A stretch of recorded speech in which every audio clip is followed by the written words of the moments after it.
இன்றைக்கி நாள் வந்து ரொம்பவே கவலையான நாள். ஏன் அப்படின்னு பார்த்தீங்கன்னா, பாப்பாவுக்கு 45வது நாள் வேக்சின் வந்துட்டு போட போகிறோம்.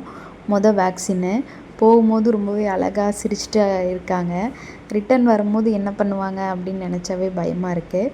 நான் பக்கத்தில் இருக்கிற கவர்மெண்ட் ஹாஸ்பிட்டலில் தான் வந்துட்டு வேக்சின் போட போயிருந்தேன்.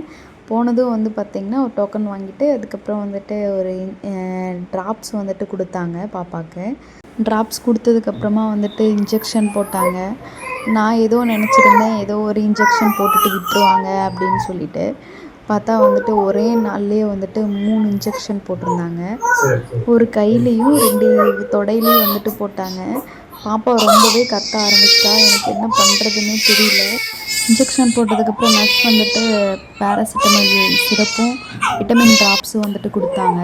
இந்த மாதிரி சொல்லியிருந்தாங்க, பாப்பாவுக்கு வந்துட்டு காய்ச்சல் வரும், அது இல்லாமல் லெக் வந்துட்டு வீங்கும் அப்படின்னு சொல்லியிருந்தாங்க. ஸோ காய்ச்சல் வரும்போது இந்த சிரப் கொடுங்கன்ருந்தாங்க. அப்புறம் நாங்கள் வாங்கிட்டு கிளம்பியாச்சு.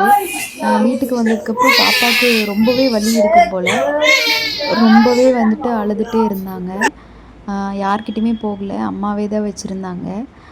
நேரம் ஆக ஆக வந்துட்டு கால் நல்லா வீங்க ஆரம்பிச்சிருச்சு. அது இல்லாமல் காய்ச்சலும் வர ஆரம்பிச்சிருச்சு. ஐஸ் கட்டி ஒத்தரை வந்துட்டு வச்சுட்டு இருந்தோம். தொட்டாவே ரொம்ப கத்த ஆரம்பிச்சிட்டாங்க. இருக்கிறதுலே இந்த நாள் தான் ரொம்பவே வந்துட்டு ஃபஸ்ட்டான நாள். பாப்பா அழுகிறத வந்துட்டு பார்க்கவே முடியல. ரொம்ப கஷ்டமாக இருந்தது. உங்களோட எக்ஸ்பீரியன்ஸ் எப்படி இருந்துச்சுன்னு ஷேர் பண்ணுங்கள்.